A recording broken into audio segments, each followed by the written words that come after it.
Hello, crafty friends, and welcome back to my channel. Well, it's almost time to send out those holiday cards, and if you're scrambling for a gorgeous last minute technique that's perfect for mass producing, you're in exactly the right place. Today, I'm diving into something completely new for me, the gel press. And guess what? We are not just making one, but we will be making six stunning holiday cards, not only quick, easy, but absolutely beautiful. And one among them being this absolutely gorgeous shaker card. We've got snowflakes, glitter cardstocks, and festive holiday sentiments, plus a brand new technique to play with. So let's jump right in. Now, this is the gel press plate that I will be using today. This is something that I got off of Amazon. Now, something about the gel press plate, this is a very soft, flexible printing plate that is designed to create effortless artistic backgrounds.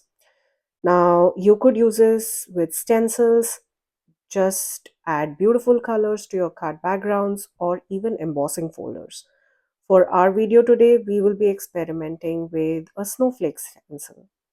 Now, this one is slightly squishy, gel like surface that holds color beautifully, whether you're using acrylic paints, dye inks, distress oxides, or even texture tools and stencils. What makes this so much fun is that every single print you make is unique. You wouldn't get the exact same result for each card front that you plan on creating. You roll on your color with a brayer, add a stencil or a little texture, and then press your cardstock right onto the plate. When you peel it back, you get that beautiful organic pattern that looks like layered mixed media art but without any stress or the mess. It is especially great for mass producing cards because once you get into the rhythm, you can create background after background in just minutes, which is exactly what we will be doing today. And that's perfect for this holiday season when we are all trying to get a bunch of cards done quickly but still want them to look beautiful and intentional. Now, from soft, snowy blends to bold, festive color combinations, the gel press can give you those frosty, wintry textures or rich holiday hues that really make your cards stand out. It's simple, fast, and honestly, I feel this is one of the most satisfying techniques that you'll ever use. Now, I will be using some beautiful blues and purples for our background today and a brayer tool. This one's by Cricut. Now, this tool is the key tool for using with a gel press. It's a small rubber roller that spreads your inks or paints smoothly across the plate, giving you an even layer every time. It blends colors beautifully, helps you control how much medium you're using, and you can even add subtle texture just by changing the way you roll it. Now, this is a very simple, efficient, and essential for getting clean, consistent gel press backgrounds every time. To get started, I'm using Orchid and Violet inks from the Simon Says Positively Saturated ink line for our first set of backgrounds. Now, all I'm doing here is squishing both the ink pads directly onto the gel press. At first, it may look like there isn't enough ink or color on the surface, but trust me, there's plenty. It's actually enough to create not one, but two beautiful backgrounds. Once the ink is down, I will bring in my brayer and roll it across the surface to spread the color evenly. Now, when we are squishing the ink pad, we will have like square or rectangle blobs of color. This brayer will help smoothen out the color, and you could actually use or roll the brayer either way you want. It could be either in horizontal lines or maybe vertical. That depends on what kind of texture you want. Then I went ahead and placed an A2 size panel right onto the inked panel to pull our first print. Now, before I lift anything, I have ink on my brayer as well. I will transfer that ink onto a second panel. So here I am grabbing another A2 size panel and using all that excess ink on the brayer to create our second background. The whole idea here is to get these rich organic prints. Nothing is perfect, nothing is uniform, just unique artistic backgrounds every single time. Now, I like to keep this panel onto a printer paper just so that I do not mess up my surface. Now, you'll see all of that beautiful ink has got transferred onto my A2 size background. It's not looking very clean, but I am okay. This is exactly what I want. Now, in case you need more color, there is a lot more color on our press plate itself. So we can just pull all of that color and keep rolling, and we get this unique looking background. Now, once I'm satisfied with that background, I will keep this aside and take that printer paper and place it on top of our gel press and press it evenly. Now, once I remove this panel from the gel press, you will see that beautiful color and texture that got transferred onto our background. I like to use this pokey tool and pull out the paper from one edge and take a look at that absolutely gorgeous pattern. So here we have two panels ready in no time with that beautiful organic pattern. Well, it may look a little haphazard, little not so clean and simple, but once you add your backgrounds, more colors, stenciling, you will see how gorgeous this looks. Now I will ink up the panel again. This time, since this was a beginning, I used the same exact colors, but later I realized that it would give me a more gorgeous effect if I went in for colors that were a little more on the darker shades as the same ink color family. I repeated the same exact thing with the orchid and violet color, and now I'm using the brayer to evenly spread out the color. But here, instead of adding a white cardstock panel, what I'm doing is adding a stencil over it. Now, since we were creating Christmas cards, I thought that it would be perfect to use a snowflake stencil. I'm using the scattered snowflake stencils by Simon System. This was, I think, part of one of their card kits, and I absolutely love the very beautiful and delicate snowflakes on this. This works beautifully even for ink blending or any other techniques that you'd be using. But for now, we will first directly go ahead and place the stencil on that beautiful background, and over that we will place our A2 size panel, the first A2 size panel which we used and which we had kept on the gel press. Now I will bring back the second background, and whatever remaining color that I had on my brayer, I will press it on that. Now this will give a bit more intensity to the background than just one layer of rolling of those colors. I will then keep this cardstock aside and we will bring back our first card panel. I will pull the printer paper and place it over the sandwich and gently press the panel so that all the ink gets transferred on my A2 size card base. And once I pull this panel out, you will see that absolutely gorgeous effect. Now here you'll see that snowflakes has blended well onto my panel. We have that beautiful intensity of color and almost like a masking effect by the snowflakes. Now, well, here's the fun part. Don't throw away this color or this panel. I will carefully remove the stencil and keep it aside, all that color side up. Now, I will take another panel and I will place it over this press plate and press it again with that printer paper. And once I lift it up, you will see that gorgeous impression of those beautiful, delicate snowflakes that got transferred onto this A2 size card panel. Now, it was actually at this stage that I realized that I should have used darker shades of ink in the same color family, but that is something that we will keep for the next set of cards that we'll be creating. Now, I will bring back the snowflakes stencil and place it again back on my gel press.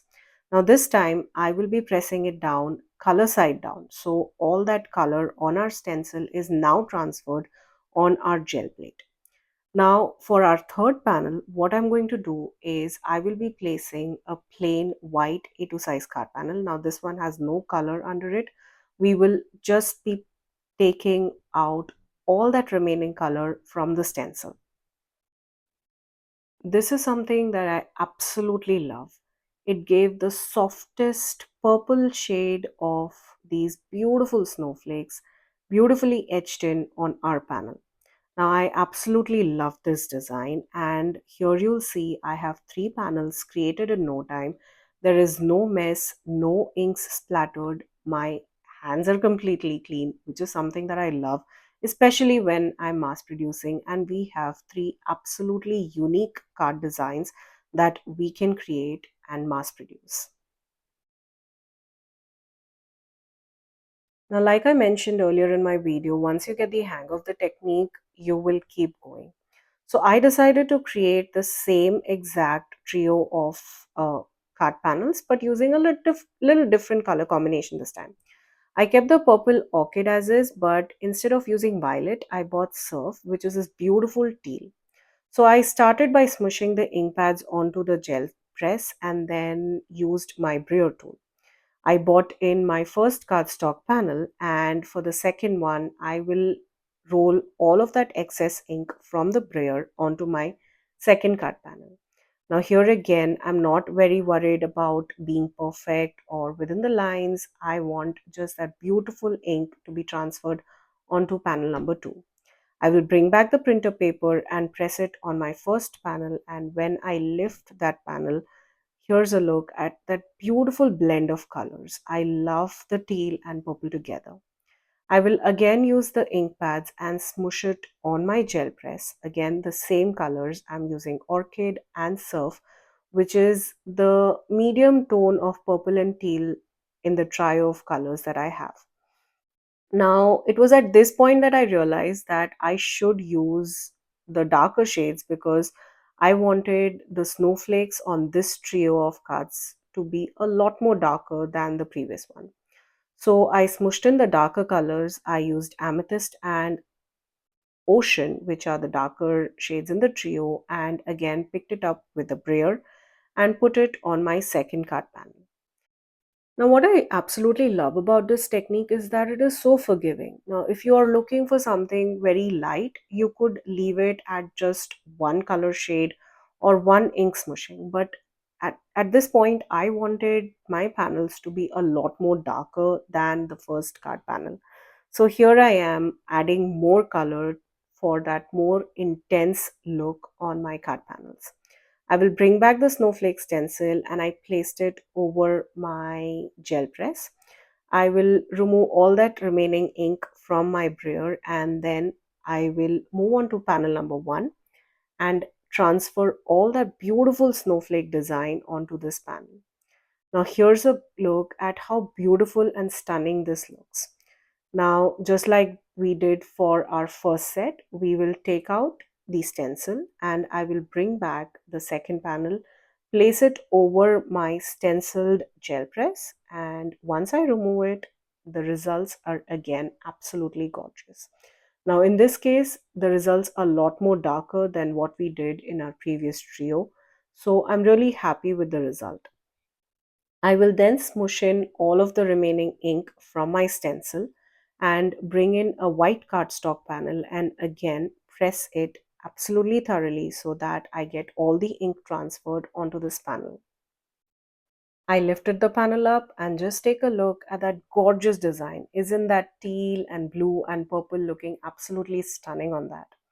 Now, well, this is a no waste project, so I will be not cleaning the stencil, but whatever remaining color is on the stencil, that also we will be transferring onto another sheet of cardstock. So what I did is sprayed the panel color side up and pressed it between these microfiber cloths so that I don't have water or mess all on my work surface.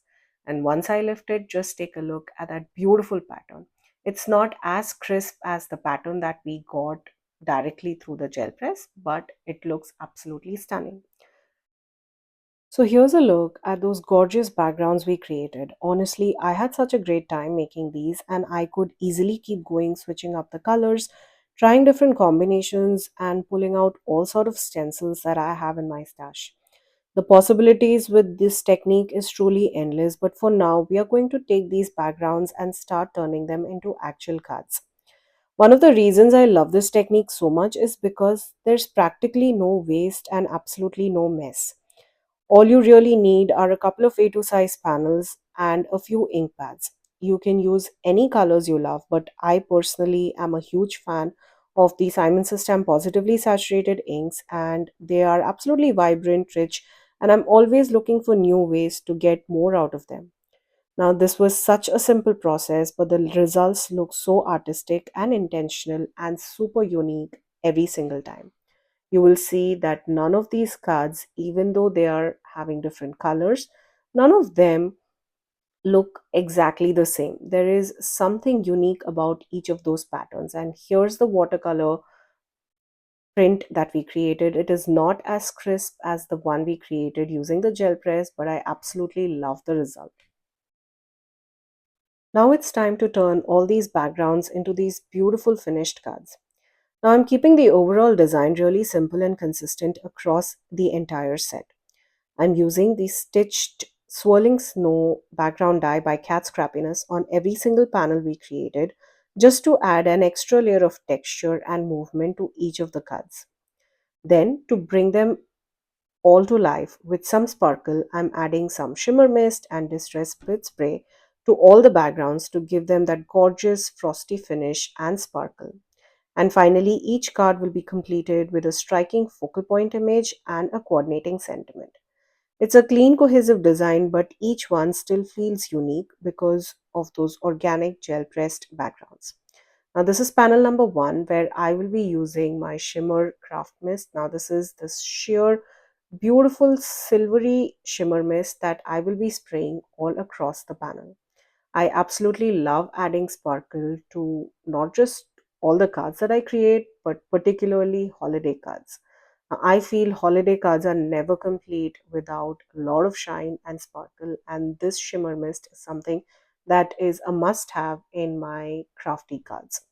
Now, to create my focal points, I have these snowflake trio dies by Cat Scrappiness, and I will be cutting them using the white glitter cardstock and this absolutely gorgeous holographic cardstock, both of which are by Your Paper Insider. Now, from the trio, I will be using the larger snowflake and the smaller one. I cut the larger using the white glitter cardstock, and the holographic cardstock is what I used for the smaller snowflake. Now, I added a little foam circle onto the center of that smaller snowflake, and we will be adding it onto the center of that larger snowflake just to give it a pop. Now, since this is a glitter cardstock along with that foam, I used some liquid glue that will give me some wiggle room and a strong adhesion for that holographic cardstock to beautifully adhere over the glitter cardstock. I will then adhere it right on the center of this card panel. This is our first card panel that we created. Well, I went ahead and trimmed the panel down so that I have that beautiful big white border around the edge, and then I used a sentiment which says, "May the miracle of Christmas fill your heart." Now, this sentiment comes from the vintage holiday swag, and I white heat embossed it onto a strip of black cardstock, which I thought gave a beautiful contrast. And take a closer look at that absolutely gorgeous background that we created. The stencil lift is subtle, but I absolutely love that texture. Now here's the stamp set that I was talking about. I absolutely love the images on the stamp set, and the card that we created is beautiful. Moving on to card number two is where I used another panel, the same snowflakes, but in a different way. Now here I cut all the snowflakes using gold glitter cardstock, again by Your Paper Insider, and instead of stamping my sentiment onto a black cardstock panel, I stamped it onto a white cardstock panel. And I also used distress spit spray in the fossilized amber shade for that beautiful rich gold shimmer on the background. And take a look at that beautiful subtle stenciled gel press that we get on our background. For my third card, I have this absolutely cute and adorable little reindeer that I cut out of gold glitter cardstock. Now, this reindeer comes from the Crafter's Essential die by Cat Scrappiness, and you will also see that I stamped little snowflakes in the background using the same uh, amethyst ink. Now, here's the Crafter's Essential Winter Edition die by Cat Scrappiness. We have two hillsides, a bunch of trees, and that absolutely cute and gorgeous little reindeer. Now, I did use a black cardstock to give it that shadow effect and paired it with a Merry Christmas sentiment that comes from the a Peaceful Trees stamp set by Simon System. Take a closer look at that absolutely gorgeous background and the shine. Now, this is the Peaceful Trees stamp set and the Merry Christmas sentiment that I used. This does come with coordinating dies that not only cut out the images but also the sentiments. Now, for card number 4, I use this beautiful background that we created from lifting up the leftover inks from the stencil. Now, I absolutely love this background. It's that beautiful, subtle lavender in it. And for my focal point, I cut out the tree line from the Crafter's Essential die and paired it with a sentiment and some gold string. For card number 5, I turned it into a shaker card. I used the remaining piece of the cardstock to create my card front. Now you'll see in the background we have the other snowflake gel press panel. Again, beautiful shine and beautiful shimmer on this. I paired it with a very beautiful little sentiment strip and a candy cane. Now that is something that comes from the Spellbinders holiday card kit that I had from, I guess, last year. Now this is the last and final card that we created. I wanted my background to be the main focus of the card, but I still wanted a big enough sentiment that would not just be the sentiment but also the focal point of the card. So I stamped the joy to you and yours this in this absolutely gorgeous gold on black cardstock. Now this is again a stamp that came in one of the Simon's stamp card kits, and I absolutely love this. The sentiments on these are absolutely gorgeous. And here we are, the finished set of cards. I just love how all these backgrounds turned out. Each one is completely unique, full of rich colors, subtle textures, and that beautiful organic look that only gel press can give. Honestly, I could spend hours just playing with colors and stencils because the possibilities here are endless. What I really loved about this technique is how easy and stress free it was. These cards came together so quickly. I think I managed to create 6 cards in just under an hour. There's no messy cleanup, no wasting paper, and you can create multiple cards in one session without feeling overwhelmed. It's a perfect solution for last minute holiday cards or whenever you need to mass produce a bunch of different cards in no time. So, if you're looking for a fun, creative, and efficient way to make cards that truly stand out, the gel press backgrounds are absolutely the way to go. Each card will be unique, gorgeous, and a joy to make. I hope this inspires you to try it out yourself. All the supplies that I used to create these cards will be listed down in the description box below. Please note that all of these links are affiliate links, which means that if you shop using one of my links, I'll get a small commission at no cost to you guys. Thank you again for joining me today. Until next time, stay safe. You all know by now how much I adore my embossing folders, and well, when they come with coordinating dies, yep, straight into my card they go. Embossing folders already add such gorgeous dimension to your projects, but being able to die cut those embossed designs just takes everything to a whole new level. It's such an amazing way to bring even more depth and detail into the cards that we create. And today I'm going to use just that. I'll be using a 3D embossing folder which comes with a coordinating die. Now, all of these products are part of the brand new December release by Simon's Stamp. Well, it's truly a die cutting event this month. So, let's dive right in, pull out some gorgeous die cuts, and play with all the fun techniques we love using in our everyday card making. I'll be working with the Peaceful Dove embossing folder and coordinating cutting dies today. Now, this folder creates the most gorgeous scene. We have delicate berry details along the bottom and a stunning dove with its wing lifted so gracefully above. Now, the best part, you can cut that dove out with a coordinating die, which makes the set extra special. Once you run that little die cut piece back with the embossing folder, all of that depth and dimension comes to life, giving you the perfect focal point for every card project. And for my sentiment, I'm using the Tag Greetings stamp set by CZ Designs. These are amazing to create holiday tags, but today I'm using them to build a beautiful message for my holiday card.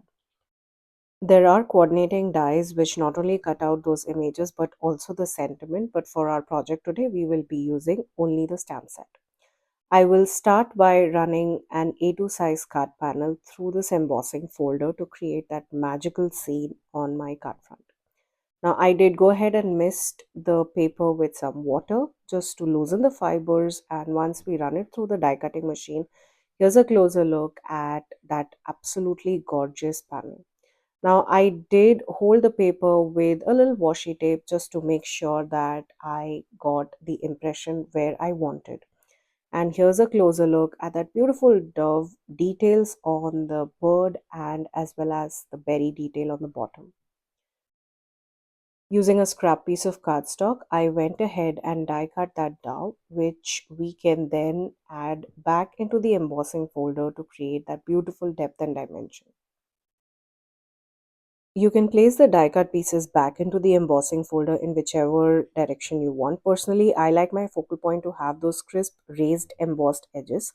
So I place the bird on the debossed side of the folder, the side that forms like a little well.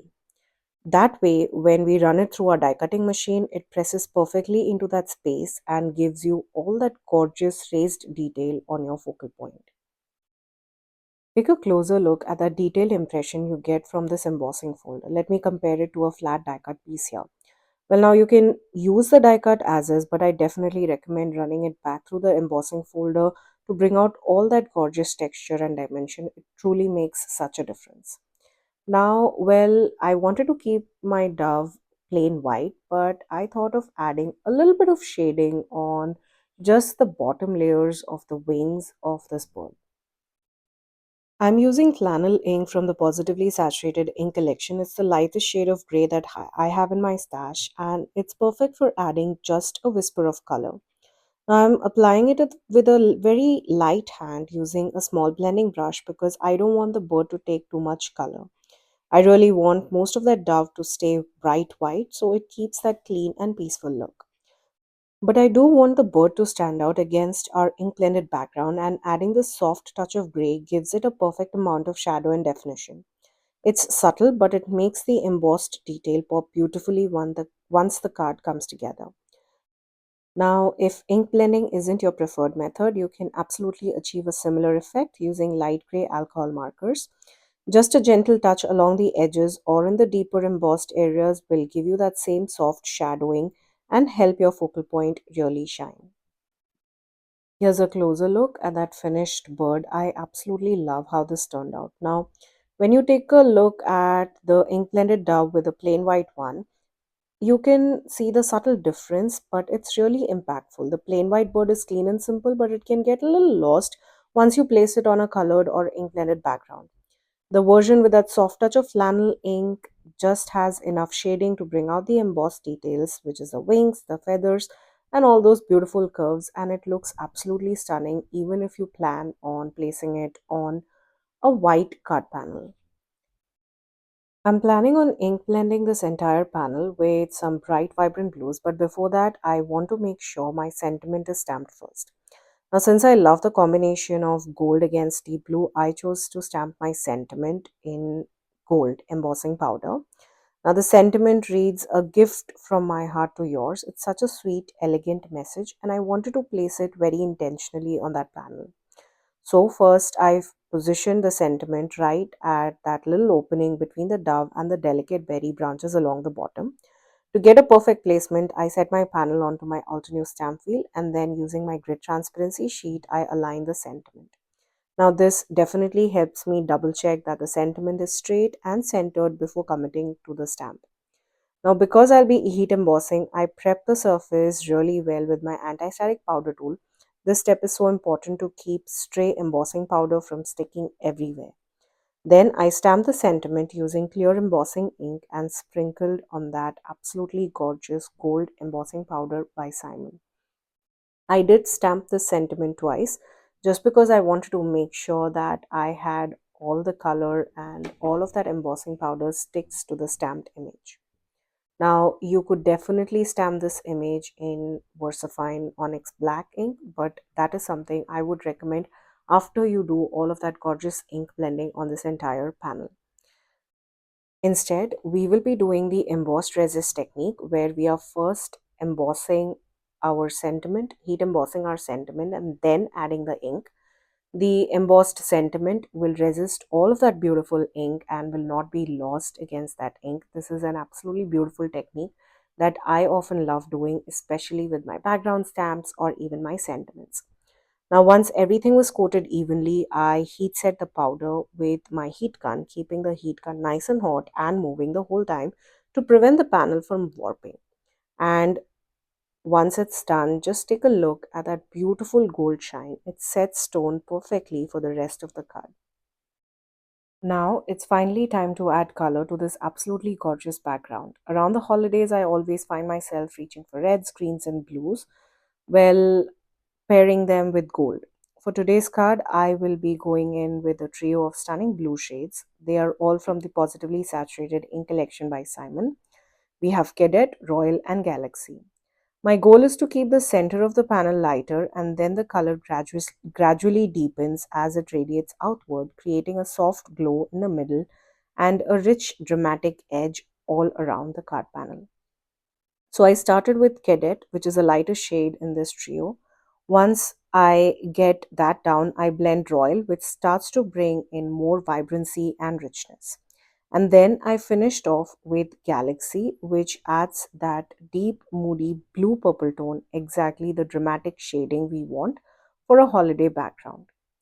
Now I am adding all of these colors using my large Altenew blending brushes, and they make the process feel so effortless.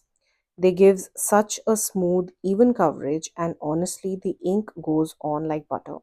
The blending becomes super seamless, and the transition between the colors look absolutely flawless.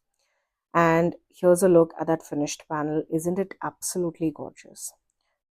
And I have to give a little shout out to my workspace setup as well. I'm using the Glassboard Studios magnetic glass mat, and I have been absolutely loving it. Ink blending on glass is such a breeze. The panel glides perfectly, and I can rotate it however I want while adding color. And cleanup could not be easier. A quick spritz of water and a wipe with a microfiber cloth, and the surface looks brand new again.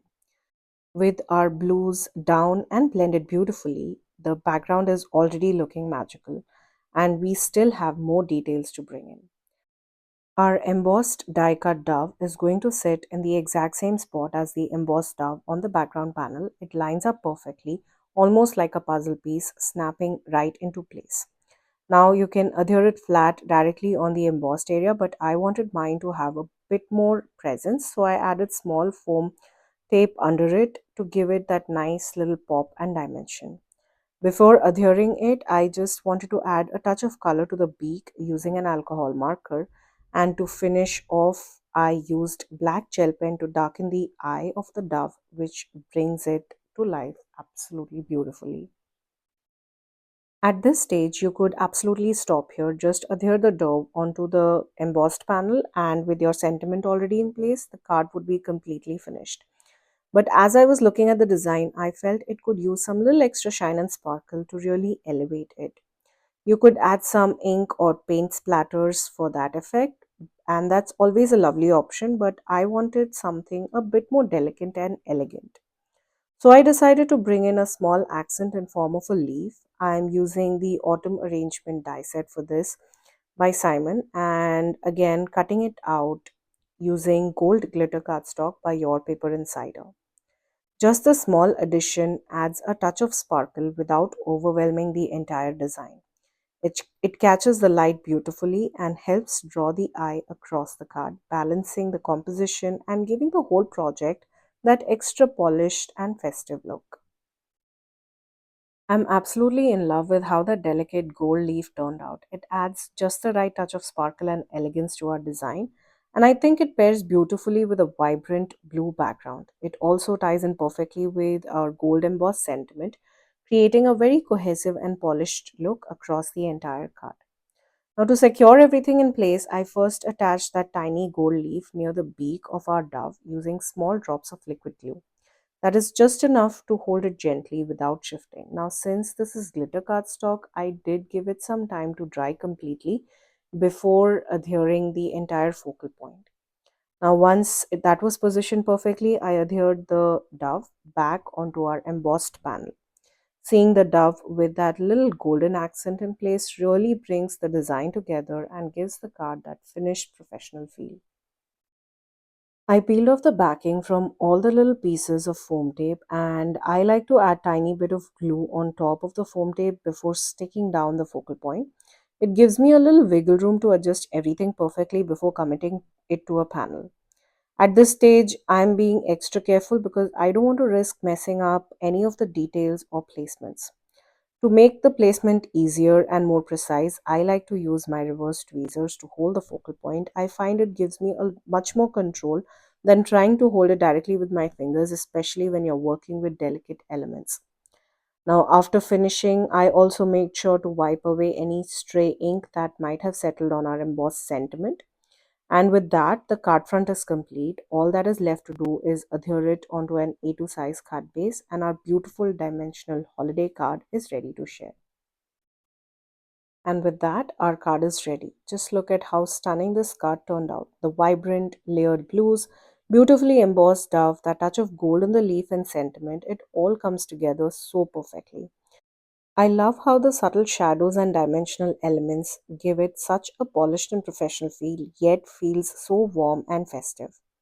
Now, don't forget to check out the entire December release by Simon Says Stamp. There is absolutely so many fun and adorable projects. This month is full of inspiration and die cutting magic, and this card is a perfect example of how a few simple techniques and products can transform a project into something absolutely gorgeous. Well, I'm thrilled at how this turned out. I will have supplies to all the products that I used to create this absolutely beautiful card listed down in the description box below, along with the link to the latest December release. Please note that all of these links are affiliate links, which means that if you shop using one of my links, I'll get a small commission at no cost to you guys. Thank you again for joining me today. Until next time, stay safe. Hello, crafty friends, and welcome to my channel. Well, over the past few days, we've been creating cards filled with lots of layers, shine, and sparkle, perfect for Christmas and holiday. But today I wanted to switch things up and bring back a clean and simple design while still keeping the hint of festive shimmer I love to add to my projects. So in this video, we are crafting with a clean and simple layered poinsettia arrangement using some gorgeous sparkly papers to create a beautiful and elegant holiday card. I'm using the small layered poinsettia die set by Cat Scrappiness and some Christmas and holiday themed foliage again by Cat Scrappiness. Now, I have to mention here that Cat Scrappiness does have poinsettias in two different sizes. We have the smaller size as well as the larger one, but for our project today, I'll be using the smaller ones. Now, these bigger poinsettias are absolutely stunning for your Christmas decors or even as a big focal point on our card. But today we will be focusing on the smaller ones. Now, these poinsettias will help you create flowers with four different layers, and I will be playing with some fun colors and patterns to create our poinsettias today. Now, the papers that I'm using today are all by Your Paper Insider. Now, since the poinsettia has four different layers, I decided to mix two coordinating cardstock colors. For the smaller layers, I'm using my absolute favorite, the red brush metal cardstock. You must have seen me using this in a number of different uh, card projects. I also have some vellum and some glitter cardstock, and that bright yellow you see there is for the center of our flower. Now, to complement the red metal cardstock, I am pairing it with the Sicily Color Wheel cardstock by Spellbinders. Now, this one leads more towards the coral shade, but I feel it works beautifully with the red brushed metal. I went ahead and die cut all the four layers, and well, I do want to mention that the red brush metal cardstock is quite thick. You might need to run it through your die cutting machine a couple of times with extra pressure. Now, for that, what I like to do is place a scrap piece of cardstock on top of it to get a nice clean cut. Just a quick tip, this is one cardstock that I would not recommend if you're working with any intricate or delicate die designs simply because of its thickness. I absolutely love the beautiful detail these dies add to the cardstock. Not only do they cut each of those layers perfectly, but they also press in those gorgeous etched floral lines on each and every single petal. It really brings the poinsettia to life. Now, if you want, you could take it a step further and you could definitely add some ink blending to the coral layers and build up even more depth with a few coordinating shades. But for today's card, I wanted to keep it clean and simple and let the cardstock itself do the work. So I'll be layering all of these petals together using the tiniest piece of foam tape to maintain that subtle dimension without making it too bulky. Now, for my center of the flower, I went with a bright canary yellow shimmer cardstock, which was again part of the Your Paper Insider box number 13. Now, it has such a lovely shine and sparkle, and it's absolutely bright, which provides the perfect contrast right in the middle of our poinsettia. I cut the floral centers using coordinating die, and we will now set that aside. And before adhering the layers together, I took a moment to shape the petals. Here I'm using a bone folder. This is almost like a pencil. I will gently curl the edges of each of those petals, but if you don't have this kind of a bone folder, you could definitely use a pencil or a pen. Anything round works just fine. This simple step gives the flower a little extra lift and dimension, helping it look more natural and giving the finished piece that beautiful sculpted look. Now it's time to start assembling all of these layers to create that gorgeous dimensional poinsettia. I'm using small foam tape for this, but the center pieces are so tiny that I actually had to trim the foam tape down even further to make them fit in the center of each of those layers. I place these tiny foam dots between each layer so that the petals stack neatly and give that soft elevated look without becoming bulky. The foam tape I'm using here is quite thin, much thinner than the regular foam tape that I would normally use to pop up an entire cardstock panel. So even though we are adding dimension to all of those layers, this card will not be very bulky and it will be fairly flat and super easy to mail out. To adhere the centerpiece on the flower, I used liquid glue because I felt that the glitter cardstock might be a little rough for all of that foam tape to adhere perfectly on it. Now to make sure that everything stays secure and in place, I also added few more small pieces of foam behind the second layer of the petals. Now this helps keep the flower perfectly aligned and prevents the layers from shifting once it is adhered to the card front. It's a tiny bit of extra work, but it really makes a difference in giving our flower that polished professional finish. Now, because each of those foam tape is placed only at the center of each of those layers, you want to be extra careful as you assemble the flower. Make sure all the layers stay aligned and firmly pressed together so the entire floral piece holds in shape once it's adhered to the card front.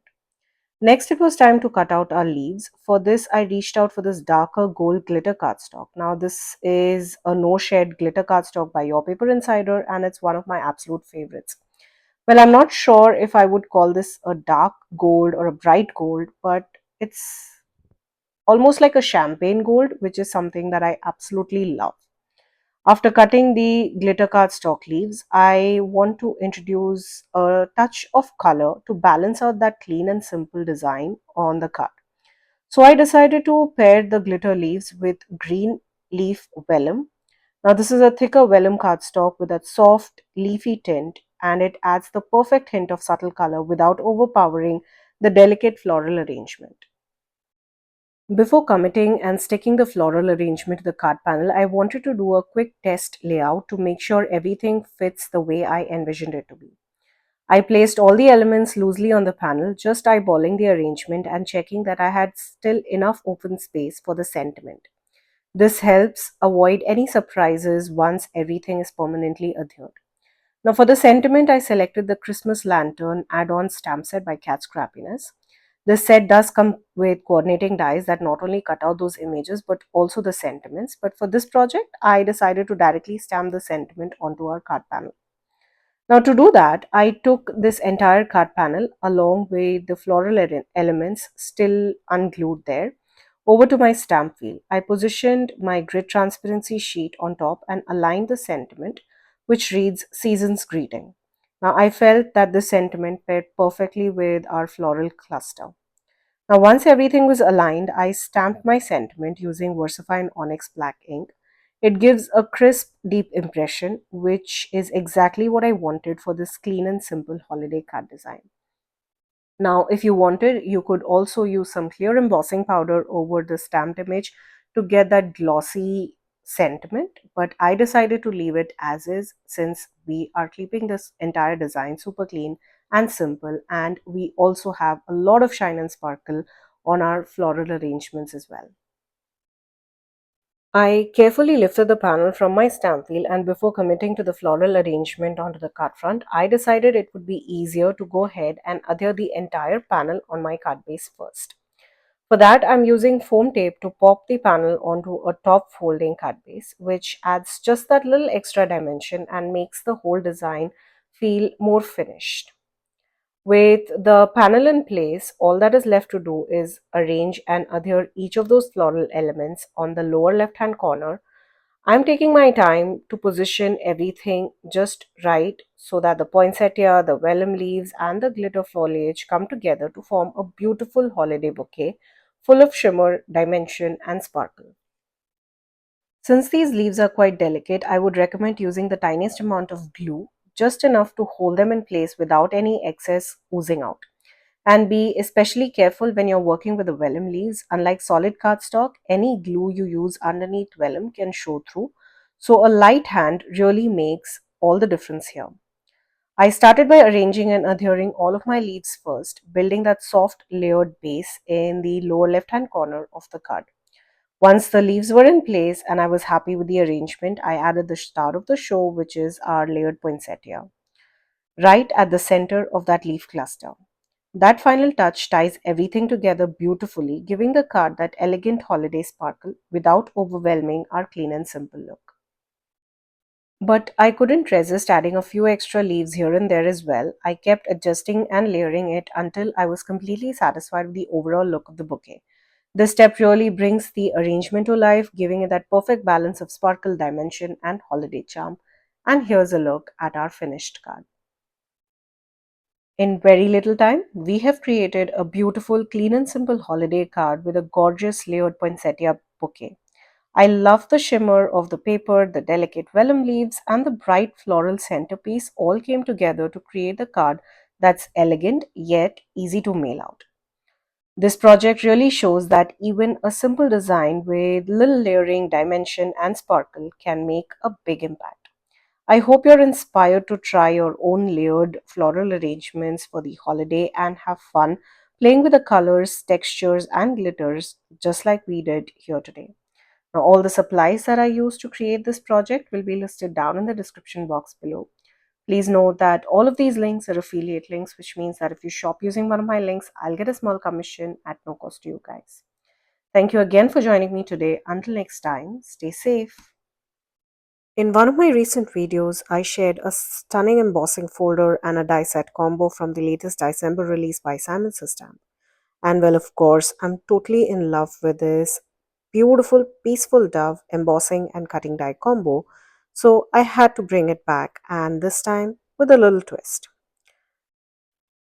I'll be pairing the peaceful dove embossing folder and cutting die combo with this absolutely gorgeous nesting die set, which is called the Chunky A2 Scalloped Rectangles. It includes 7 bold, playful scalloped edge designs, which are perfect for adding a fun, whimsical touch to any project. For our project today, I'm doing something a little different with the Peaceful Dove die and embossing folder combo. Instead of using both the embossing folder and creating a full background with that die cut dove, I decided to focus solely on our little dove itself. This gives us a chance to really highlight all those delicate details, especially the feathers, and add some beautiful texture. I began by die cutting the little dove using the coordinating die. One of the things I absolutely love about these coordinating dies is that how perfectly the die cut piece fits into the matching slot of the embossing folder. It's such a time saver and ensures a flawless result every single time. Once I had the dove position in the folder, I ran it through my die cutting machine, and just like that, the embossing folder adds a gorgeous raised texture that brings the feathers to life. Now, this is also one way where you can stretch your supplies, wherein, like as I'm doing here, I will use just the embossed and die cut dove and I'll pair it with a totally different background to create a beautiful effect. To take it a step further and really emphasize on those intricate details, I decided to add a little bit of shading. I reached for flannel ink from my positively saturated ink collection, which is the lightest gray that I have in my stash. Just a touch of this ink over the raised areas of the feather will help you enhance the texture and give the dove a soft dimensional look that is just so super satisfying. It's amazing how a small change focusing only on the dove and adding subtle shading can completely transform the look of the simple die cut piece into something so elegant and detailed. With a very light hand, I gently ink blended along the lower edges of the bird. My goal here was to add just a touch of shading while keeping the rest of the bird crisp and white. This subtle shadow will really help the image pop once we place it in the center of our card panel. Now for this, I'm using my mini ink blending brush from Cat's Crappiness, which is perfect for getting in those tiny little spaces without overdoing it. You'll also notice there is a purple tray holding my ink pad. That's the new MAC ink tray from Glassboard Studio. It has a magnetic hold and non-slip base, making it perfect for your magnetic glass mats. It keeps everything in place while you work. Also, once I'm done with ink blending, I like to give my glass mat a quick clean with by simply adding a spritz of water and wiping it down with a microfiber cloth. This helps prevents any cross contamination of colors and keeps the next step of the project looking fresh and clean. This is one of the reasons I absolutely love my glass mat. It makes ink blending so much more easier and cleanup is a breeze. I will then color the beak of the dove with my alcohol markers and add a little black dot using my gel pen around the eyes of the dove. You can also use little gems or sequin mixes for the eyes, but I prefer using my gel pen instead. Our little dove is almost ready and it looks absolutely beautiful and elegant. Its delicate feathers, enhanced with that subtle texture and shading, give it a soft, graceful presence that feels both peaceful and refined. It's amazing how such a simple design can feel so sophisticated and striking on a card. Now that our main focal point is ready, it's time to work on our background. Normally, I work with card panels measuring 4 by 5 and quarter inches, which is slightly smaller than a standard A2 size card base. But today, I'm switching things up and using the chunky A2 scalloped rectangle die to create that fun pulled pattern along the edges. Now, there are 7 dies in the set, and I have chosen the second largest one to cut my card front using this absolutely gorgeous pink cardstock. The little dove looks so elegant against that soft pink background, especially with the subtle hint of color along the edges of its feathers. And that scalloped edge adds a playful touch to the card front, something a little different from my usual style, which makes this project feel fresh and fun. You could definitely leave this background as is, but I wanted to add a little extra texture to it. So instead of using the peaceful dove embossing folder again, I decided to pull out an older favorite, the dot spiral embossing folder. I just love that intricate texture that this embossing folder creates, and that radiating spiral pattern felt perfect for drawing attention to our focal point. I carefully sandwiched the pink scalloped edge background panel inside this embossing folder and ran it through my die cutting machine, instantly adding that beautiful detailed texture. But well, this embossing folder is very detailed, so I made sure I spritzed the panel with some water before running it through my die cutting machine. The panel did stick a little bit to the embossing folder, but you could use any pokey tool and just lift off one edge of the panel and then just pull it out. The water will prevent cracking of the paper because of that beautiful, delicate, intricate design on that. I was really happy with that circle radiating out, and our focal point would look absolutely beautiful on that. But to really make my focal point stand out on this soft, subtle pink background, I wanted to introduce a bolder, more vibrant color. That's when I decided to use cherry, which is a bright, almost reddish pink shade from the Positively Saturated ink collection. I carefully ink blended it in circular motions right over the center of the panel, letting it radiate outward just enough to draw attention to the center of the panel. This touch of brighter color adds just the right amount of contrast to make your focal point pop, giving the design more dimension and visual interest. Of course, if you prefer a more understated look or a clean and simple look, you could easily leave the soft pink background as is. Either way, the design will feel elegant and polished. At first, I had considered turning this into a sympathy card or a get well soon card, but with the holiday season fast approaching and honestly my stash of beautiful holiday cards is running low, I decided to transform this design into a festive holiday card instead. For me, holiday card is never truly complete without a little shine and sparkle. Just like in my previous project where the dove held a delicate golden branch, I wanted to add the same festive touch here as well. So I reached out for the same autumn arrangement die set and die cut a small bunch of leaves from gold glitter cardstock by Your Paper Insider. I trimmed the larger branch down to just 3 leaves and carefully adhered it to the beak of our little dove. This simple detail instantly adds a touch of elegance and holiday magic, making the card feel complete and festive. Even with all that beautiful dimension from the textured background and the embossing on our dove, I felt that this little bird deserved to be the true focal point of the card. I really wanted it to stand out and draw the eye immediately. To achieve that, I added small pieces of foam tape to the back of the dove and the little leaves and carefully popped it right in the center of the card panel. This simple step adds just the right amount of dimension and makes the dove feel like it's truly taking center stage, while still letting the textured background complement and enhance the overall design. For my sentiment, I decided to go with a die cut design. I pulled out the Holiday Duo die set, which is again from the previous release by Simon. Now, this includes two words. We have joy and merry in that beautiful, delicate font, along with the coordinating shadow layers. I cut the word joy from the same gold glitter cardstock by Your Paper Insider that I used for those little leaves on the dove. That way, the whole design matches and complements each other and looks cohesive.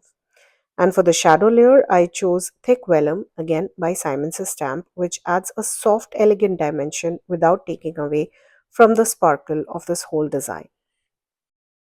You could definitely add sub sentiments here like sending joy or maybe joy to you and yours. You could use stamped sentiments for that. Now, I also wanted to highlight another new tool from Glassboard Studio, which is the Craft Catcher. It comes in a set of 3 and I have been using it on and off for all my projects because it's perfect for holding tiny die cut pieces like this one, small embellishments and even scraps or backers from foam tapes. It is such a handy tool. You can move it around as you see me doing here, or if you look closely, I have one tray positioned in the upper right corner of the glass mat. These trays slide neatly under the mat, so you can easily sweep all your scraps straight into them, keeping your workspace tidy and organized while you craft. Coming back to our project, I went ahead and carefully glued the word joy onto the vellum shadow piece using just the tiniest drops of glue. You really want to be careful here because any excess glue would show through the vellum and affect the final look. Once my sentiment was ready, I adhered it onto the card front, placing it right below the dove, again using liquid glue for that secure hold. Now I am using my reverse tweezers for this because I don't want any of that glue to be sticking to my hand. Now since the card surface is quite textured and I wasn't using a lot of glue here, I decided to place a stamp block over the sentiment while the glue dried.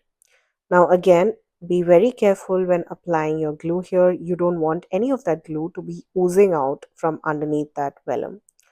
Now keeping a stamp block will help ensure that the piece stays in place without sliding or shifting. Once the glue was completely dry, I added some foam tape to the back of the entire panel and popped it up onto a top folding A2 size card base. Now I love the white and pink color combination here. I'm so glad I chose the second largest scallop die instead of the largest one because you'll see that that white border it creates around the pink scalloped edge is absolutely stunning. It looks beautiful, giving the card a very clean, elegant feel while still keeping that festive, playful design. The combination of subtle texture and elegant dove and that sparkling sentiment really comes together to create a very polished and visually striking holiday card.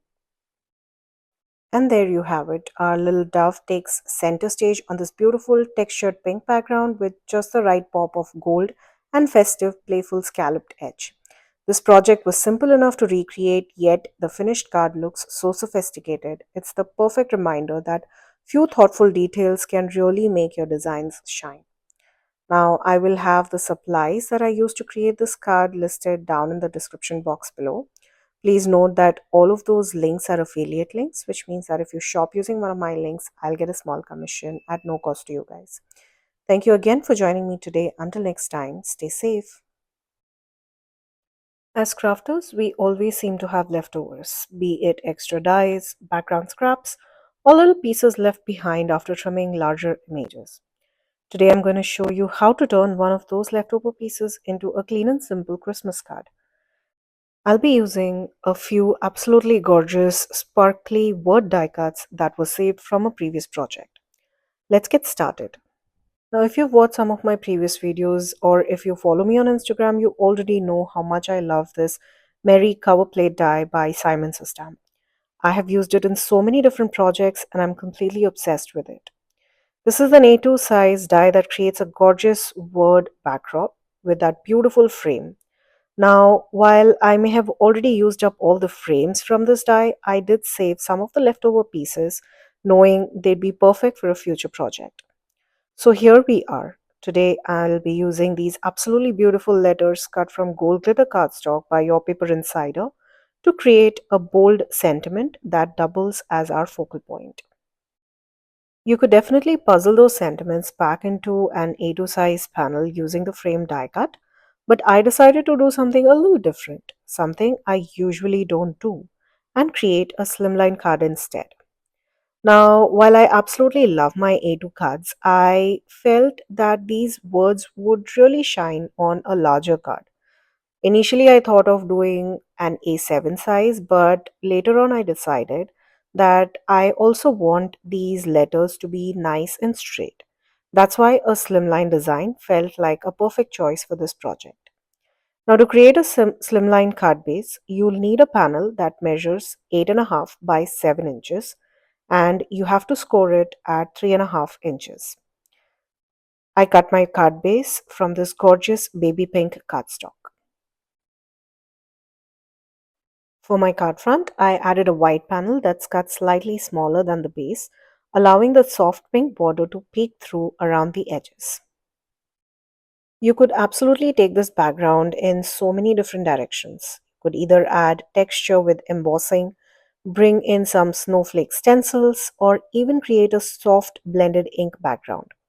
All of those options would look beautiful here. However, for this card, I really wanted to keep the design super clean and simple. I chose to stick with a plain white card base so the focus stays entirely on that stunning gold glitter cardstock spelling out the word Merry. Now, before I permanently adhere anything on the card front, I took a little extra time to arrange and rearrange the letters, making sure each one fit perfectly and lined up just straight. Now, this step really helps ensure the final design looks balanced and polished before committing everything in place. I decided to add a little bit of lift to the letters. You could definitely achieve this by adding foam tape behind each one, but since this video is all about using your die cut scraps, I took a different approach.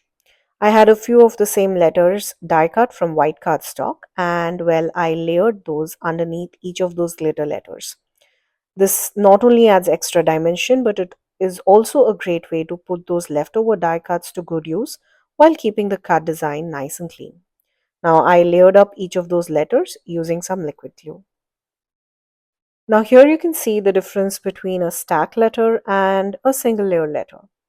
At first glance, the difference may seem subtle, but once the card is finished, that extra layering really adds up a noticeable yet refined lift to each of those letters. I went ahead and continued building up the rest of the letters. This step didn't take very long since the letters themselves are nice and thick and they have a bold shape, which makes stacking them up really easy. I simply applied a small amount of barely art glue to each letter and layered them directly on top of one another, creating that extra bit of dimension. Well, before I move on, I'd love to hear from you. Let me know in the comments below how you like to add dimension to your projects. Do you enjoy using foam tape, stacking die cuts like this one, or do you prefer keeping your cards clean, simple, and with just a single layer? Now that all of the letters are layered up, we can start adding them onto our card front. But before doing that, I wanted to stamp a sub sentiment, which is the word Christmas. So together, this will read Merry Christmas. Now for this, I chose a stamp set which had a slightly more scripty font. For that, I'll be using the Christmas sentiment from the Peaceful Trees stamp set. Now, since the stamp already includes the word merry, we will need to do a bit of masking here. You could also go the stamp surgery route and cut the word merry off entirely, but I personally like keeping the stamps intact and simply masking out the part that we don't need. Now, normally I would reach out for my Altenew stamp wheel for any kind of stamping, but because this is a larger panel, I decided to pull out my Tim Holtz stamp platform. Now, this is an older one, and I'm not sure if it's still available, but it's one of my favorites and something I use time and time again. Now, coming back to the card, I placed my panel onto the stamp platform and added the grid transparency sheet on top to help with the alignment of the sentiment. From there, I arranged the word Merry and positioned my Merry Christmas stamp exactly where I wanted it to be before moving on to the stamping. I masked off the word Merry using some post it tape and then stamped just the word Christmas with VersaFine Onyx blacking. Now, it's very important to remove your masking tape or any kind of mask that you've used before stamping your sentiment onto your card panel. I was really happy with the placement of the sentiment and absolutely love how elegant and beautiful this font looks on the card. Now that the sub sentiment is in place, all that's left to do is arrange each of those die cut letters onto the panel. To give the card a bit more drama and visual interest, I decided to deviate from placing the letters in a perfectly straight line. Instead, I staggered them slightly, which creates a playful dynamic effect across the card front. Now, this little shift in alignment adds movement to the design and makes the sentiment feel more lively and engaging. As I glued each letter in place, I took care to keep them secure while maintaining that subtle variation in the positions. The layering combined with that slight stagger really helps the letters stand out, giving the card a dimensional and eye catching look without feeling too busy. It's a simple trick, but it makes a big difference in the overall impact of the design. Again, I like to use reverse tweezers to hold each of those letters because that gives a lot more control while I place them on my card front. And I'll again use my barely art glue for each of those letters. If you want to add more dimension, you could definitely go on and add foam tape to each of those letters individually. I added foam tape to the back of the panel and adhered it to my slimline card base, giving it a nice lift and dimension. Even though I wanted to keep this card super clean and simple, I felt it still needed a bit of sparkle to really bring it to life. Now, instead of using the usual gems and sequences, I reached out for the Sparkling Poinsettia Sprinkle Mix by Cat Scrappiness. These are very subtle floral sequences, not overly bold, but they do add just the right touch of festive shimmer to your card. Now, these are actually clay sequences, so they won't add any shine or sparkle, but yes, they do add that festive magic to your card front. Now, I placed one poinsettia on each of those letters, which adds that delicate sparkle without overwhelming the design. And with that final touch, our card is complete. It's sweet, elegant, and festive, with just the right amount of shine to make it special. I love that this card was almost entirely made from leftover die cuts and a very few simple supplies. We just added a simple sentiment and some beautiful poinsettias on each of those letters. I love how that bold glitter letters really pop against the white backgrounds, and those subtle poinsettia sequences just add the right touch of sparkle and dimension to our card. Well, I did add three dots at the end of the word Christmas, which I thought completed the card. Now, this project is a great reminder that even small scraps and leftover pieces can be transformed into something beautiful and special. I hope this inspires you to look at your own die cut scraps in new way and create something magical for the holidays. Well, I hope you enjoyed watching today's video. I will leave links to all the supplies that I used to create this card project. Please note that all of these links are affiliate links, which means that if you shop using one of my links, I'll get a small commission at no cost to you guys. Thank you again for joining me today. Until next time, stay safe. With the holidays right around the corner, we've been so fortunate to have the most wonderful neighbors showering us with homemade cookies, sweet treats, and so much kindness. It truly always feels like being surrounded by family. So, for today's project, I thought it would be perfect to carry that theme into my card design. This card is dedicated to all my beautiful neighbors this holiday season who have been so supportive, thoughtful, and incredibly kind to us. Hello, crafty friends, and welcome to my channel. Today, we'll be creating a very sweet and glazed card using the Heart Donut Builder Dies by Cat Scrappiness. Now, the set includes 11 pieces featuring three different sizes of heart shaped donuts. What I love most about this set is all this beautiful layering. You get the base, the frosting, and even tiny dies for sprinkles and drizzles. It's perfect for mixing and matching cardstocks, colors to create fun flavors like strawberry or chocolate. Well, for today's project, I'll be creating two donuts. And to save us some time, I already went ahead and die cut the heart bases and the cream layers using some beautiful colored cardstocks from Your Paper Insider. You could absolutely die cut all of those layers using white cardstock and then add some beautiful ink blending to bring everything to life. That's always a great option if you enjoy customizing your colors. But for this project, I decided to switch things up a little. I used a craft cardstock for one of the donut base layers and white cardstock for other, just to add a bit of contrast. For the glazing layers, I chose two different tones of pink. One I have a very soft baby pink and a richer coral pink. I love how these colors instantly give that sweet glazed donut look. I will definitely be adding ink blending to all these layers to create more depth and dimension and to make the donuts look even more realistic. But before we jump into the ink blending, I wanted to take a moment to create the donut center for one of those heart shapes. Now, this small little detail really helps sell the donut design and adds a fun, playful touch to the overall card.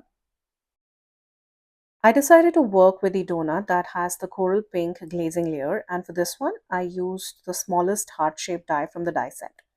To create the donut center, you can absolutely run these pieces through your die cutting machine separately. However, to save us some time and keep things perfectly aligned, I placed a small center die directly onto the heart shape, secured it in place with some washi tape, and then ran it through my die cutting machine in one pass.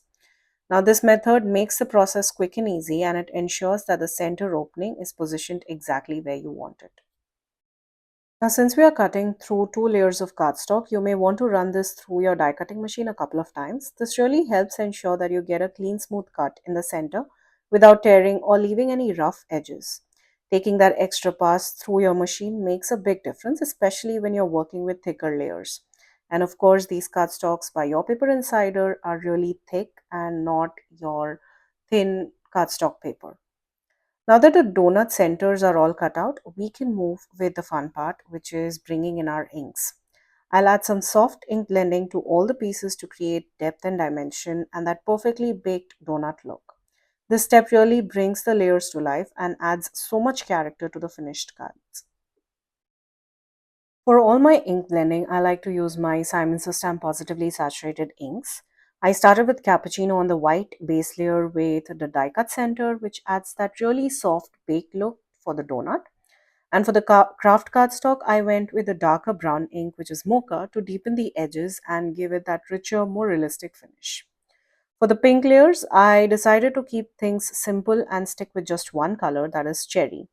Now, this ink gives a deep, rich pink, almost leaning towards red, and it works beautifully on both the pink die cut layers, be it this baby pink layer or that rich coral pink layer. Now, you'll see later in the video, once we add the glossy accents, how beautifully this darker pink looks in the finished design. It really brings the whole donut to life. I'm doing all my ink blending on my glass mat by Glassport Studio. It's super easy to clean between each color, which I really appreciate. You'll also notice the magnetic tray that holds my ink pads in place while I ink blend. This keeps everything from sliding around. And over to my left, I have that purple tray that holds all of those tiny die cut pieces while we work, which makes the whole process so much more organized. Now that all of the ink blending is done, I went ahead and adhered all the tiny little pieces together using liquid glue to create our donut layers. Well, along with the products that I'm using, the dies and the stamp, I also have links to all the inks and the tools that I'm using here. Everything is linked down in the description box below, so please don't forget to check those out. Now the die set does come with all the little pieces you need to cut out the sprinkles and the frosting layers, which is fantastic. But for this project, I wanted to bring a little extra shine and drama to the card. So instead of using die cut sprinkles, I decided to use glossy accents on the frosting layer to give it that realistic glazed look that just pops. And to really make the donuts festive and fun, we'll be adding a bunch of sprinkle mix by Cat Scrappiness. Now, if you haven't checked out the Cat Scrappiness website yet, you're in for a treat. They have a huge variety of sequins, sprinkle mixes, glitters, and everything else you need to add some shine and sparkle to your cards. For today's project, I pulled out some of my Valentine's favorites to perfectly complement the pink tones of our donuts. Now, if you love adding texture and dimension to your card, this is such a fun trick. Glossy accents plus sprinkle mix will instantly elevate a simple die cut design into something really eye catching and playful. From all the beautiful sequin mixes I have, I went ahead and selected 5 of my favorites for this project. To keep things organized and make the process a little easier for me, I'm using small triangle trays to hold each individual sequin mix. I also have one small purple tray from Glassboard Studio, which is perfect for keeping some of those tiny little pieces in place while I work. Now, this setup is really helpful because as soon as I finish applying the glossy accents to all the glaze layers, I want to have the sequins right at hand. That way, I can sprinkle them onto the wet glossy accents immediately, which helps them stick perfectly and makes it a lot less messier. I'll be placing each sprinkle with care, covering the entire glazed area for that sweet, realistic donut look, but at the same time, making sure that it does not overwhelm the design. This way, we get a balanced, fun, and eye catching result without losing the elegance of our card. I applied glossy accents to the pink frosting centers of each of those donuts. The bottle I'm using here is from Ranger, and well, I have had it for quite some time, and it's one of my go to products. I absolutely love using it to add beautiful, shiny glaze on my card projects. I also often use it to create lovely, sparkling, snowy effect for my winter themed cards as well. Now, once the glossy accents are applied, I start strategically placing each of those little sequin mixes onto the wet surface. At first, it may look a little cloudy and not as shiny as you would want it to be, but don't worry, once the glossy accents is fully dry, they'll become perfectly clear, creating that gorgeous, shiny glazed donut effect on each of your die cut pieces. This result is such a fun, eye catching detail that really makes the donuts look almost good enough to eat. I repeated the same exact process with my second donut, applying glossy accents to the pink frosting layer. Now, as the glossy accents dry, you really start to see that dramatic effect of that rich cherry shade we ink blended onto both of those pink layers. It deepens the color beautifully and gives the donuts such dimension. I also love how adding the sequins gives the card that extra pop, much more dynamic and playful compared to using the standard die cut sprinkles from the die set. The combination of that glossy glaze and those beautiful sprinkles really makes each donut feels alive and adds that perfect touch of fun and realism to the design. Now, since we've applied a pretty thick layer of glossy accents, I'd recommend giving it a couple of hours to dry completely. Now, if you're looking for creating a last minute card, you might want to skip on that glossy accents as they do take a little time to dry. While the glossy accents were drying, I went ahead and prepped my card base. I wanted a little bit of texture and interest on that, so I used the stitched heart cover plate die by Cat's Crappiness. I absolutely love the delicate stitched detailing on this die. It's subtle, so it's a little tricky to capture here on camera, but in person, it really elevates the overall design of the card. Once I trimmed the panel to measure 4 by 5 1/4 inches, I added some foam tape behind it and adhered it to my card base. This adds a nice bit of dimension and gives the perfect foundation for placing your glazed sprinkled donuts once they are dry. I temporarily placed my donuts on the card front to get the spacing just right. For the sentiment, I heat embossed the phrase that says sprinkled with love from the For the Love of Donuts stamp set by Cat's Crappiness. Now, whenever I do heat embossing, I usually use my anti-static powder tool quite generously, but for this card, I applied it very sparingly because I wanted a little bit of that white embossing powder to scatter around the sentiment. The subtle effect gives it a playful, sprinkled look that ties in perfectly with the donut theme. You will see it more clearly in the finished photographs. Now that all the components are ready, it's time to bring the card together. I started by adding small pieces of thin foam tape to the back of both the glazed donuts. Now, since we already had foam tape on the card panel, these thinner pieces on the die cuts just add a very little dimension, enough to give the card some lift but still keep it easy to mail. Now, I placed both the donuts in the center of the card panel and aligned the sentiment towards the left hand side, and just like that, our sweet, playful card is complete. And there you have it. Our sweet glazed donut card is complete. I love how the layers, ink blending, glossy accent, and sparkling sequences all came together to create a card that's playful, dimensional, and full of charm. The stitched heart background adds just the right amount of texture while the sentiment sprinkled with love ties everything together beautifully. I hope this tutorial inspired you to get creative with layering, ink blending, and adding those little finishing touches that really makes your designs pop. Now, all the supplies that I used to create this card will be listed down in the description box below. Please note that all of these links are affiliate links, which means that if you shop using one of my links, I'll get a small commission at no cost to you guys. Thank you again for joining me today. Until next time, stay safe.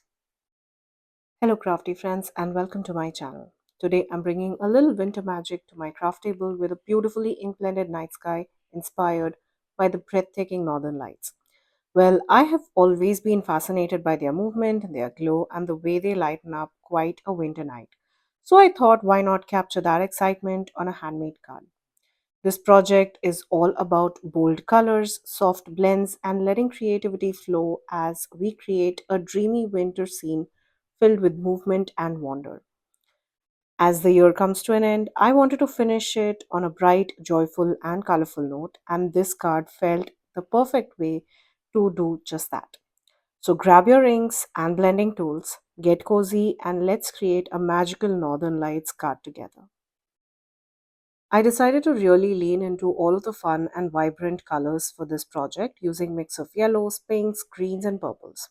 Now each of these colors are in different shades of the Simon Says Stamp Positively Saturated Ink collection, and together they create such a bold and playful winter night sky that feels full of movement and life. Now, for my foreground, I wanted a very clean yet striking silhouette. So I used the Pooh and Friends silhouette etched dies by Spellbinders. Now, since the night sky is meant to be the star of this design, I kept the silhouette simple by cutting it from plain black cardstock.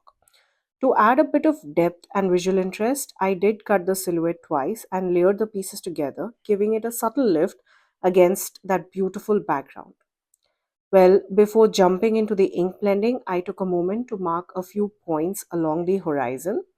Now, this step really helped me visualize where I wanted the northern lights to flow across the sky and gave me a rough guide as I blended the inks.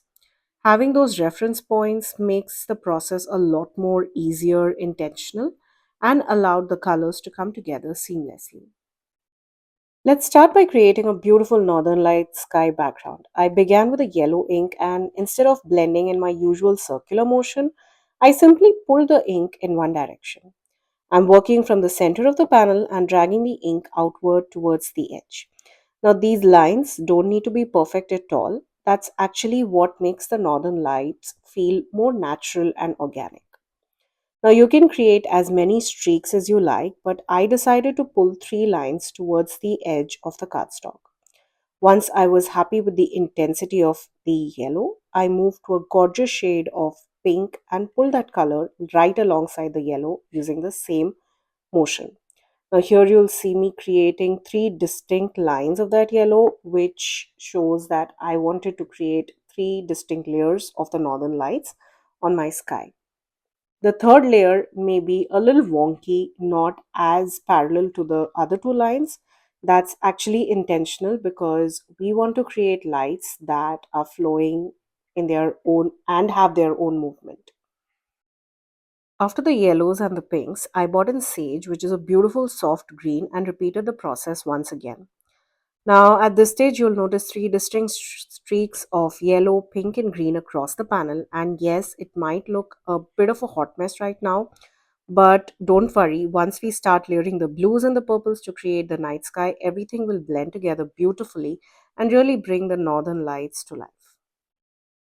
To fill in the spaces between those colorful streaks, I bought in a shade of blue. I started off using the same streaking motion, but as I continued blending and began shaping the sky, I switched things up and used more splotchy and circular motions. This really helped soften everything and gave the background that dreamy nighttime feel. Now, once the light blue was blended across the entire panel, I layered in deeper shades of blues and even some darker purples. Now, this step adds so much depth and variation, and it really helps transform the background into a rich, glowing night sky. When I was happy with how everything looked, I went back with a darker red and a reddish pink tone and added a few more streaks to intensify the northern lights and make those colors pop even more. Now, this definitely is one of those techniques where there's no right or wrong way to do it. My goal was to create a beautiful northern light sky, but just as importantly, I wanted to have some fun playing with those gorgeous colors and letting them blend naturally. Now, if you want to add even more depth to your night sky, you can also bring in a touch of black ink and softly blend it around the blues and purples. Now, this extra layer helps deepen the background and really enhance that nighttime atmosphere. Now, I do want to take a moment here to thank my dear friend Ishani, who taught us this absolutely beautiful Northern Lights technique. I'll be sure to leave all of her social media links down in the description box below so that you can check her amazing work. Now, once I finished ink blending, I placed the silhouette back into place just to make sure that the night sky was perfectly blended. And after that, it was time for some fun sparkle because really, what's a night sky without beautiful stars? Now, to create that starry effect, I added some white ink splatters and then finished the panel with light spray of shimmer mist. Now, this step instantly brought the background to life, adding a soft glow and giving the panel those twinkling stars that make the entire scene feel absolutely magical. I absolutely love adding sprays and splatters to my backgrounds. It's something you'll see me do in almost all of my projects, and it gives such amazing results every single time. I'd love to know what you think. Let me know in the comments below if you enjoy adding splatters to your cards or prefer keeping your designs clean and simple. Now I'm going to set this panel aside and let it dry completely while we work on our silhouette image. Now, if you remember earlier, I cut the same silhouette piece, Pooh and his little friends, twice. So I will be layering them together using liquid glue. Now, if you prefer a bit more lift, you can absolutely use foam tape here. But for this card, I didn't want the silhouette to take the center stage since the night sky is really meant to be the star of the show. That's why I chose to simply add another layer of cardstock behind it instead of popping it up too much. That said, if you'd like your silhouette to be more of the focal point, foam tape is a great option. It adds beautiful depth and dimension and really helps the silhouette stand out against that beautiful background. Now, the liquid glue I'm using here is the Barely Art glue, which is my go to adhesive whenever I need any kind of liquid glue. I especially love the precision tip on this glue. Well, once I'm done adhering both these die cut pieces together, we can then go and adhere it onto our background. Now that the ink blended panel is completely dry, I went ahead and adhered the die cut silhouette onto the background. And honestly, I'm already loving how this piece is coming together. After I adhered the die cut piece onto our starry night northern light sky background, I went ahead and trimmed the edges to create that beautiful A2 size cut front. Now all that's left to do is add a sentiment to finish off the card. Now I decided to go with a very generic sentiment that reads from all of us. Now this makes this card incredibly versatile. It could easily be a birthday card, a New Year's card, or really just for any occasion. The sentiment strip I used comes from the Always and Forever Better Press Letterpress Sentiment Strip set by Spellbinders. Now, this set includes a wide variety of sentiments that can be pressed all at once, and it also comes with a coordinating die that cuts out each sentiment with a beautiful little flag banner edge. Now, I store all of the remaining sentiment strips in a small container so they are ready to use for any of my future projects. To finish things off, I adhered the sentiment strip onto the card using liquid glue, and well, I did use my T square ruler to make sure that the sentiment was perfectly aligned on my card front, and just like that, the card front was complete. Now, all we had to do is adhere this panel onto a top folding A2 size card base, and we can call this card done. I absolutely love how these vibrant colors came together to create that beautiful, dreamy winter night sky, and the simple silhouette really lets the backgrounds shine. Now, personally, for me, this project was a great reminder that sometimes stepping outside our usual comfort zone techniques and just having fun with colors can lead to the most magical results. Well, I hope this card inspires you to try creating your own northern light backgrounds and to experiment freely with your inks. Now, all the supplies that I used to create this card will be listed down in the description box below. Please note that all of these links are affiliate links, which means that if you shop using one of my links, I'll get a small commission at no cost to you guys. If you enjoyed this video, please give it a thumbs up and consider subscribing if you haven't already. And let me know in the comments below what your favorite part of this card was. Thank you so much for crafting along with me today. I'll see you in my next video. Are you yet? Well, that was my little one wishing you all a very happy new year. I want to take this minute to thank each and every one of you for your constant love and support throughout this year. It truly means so much. I'll see you again in 2026. Until then, stay safe.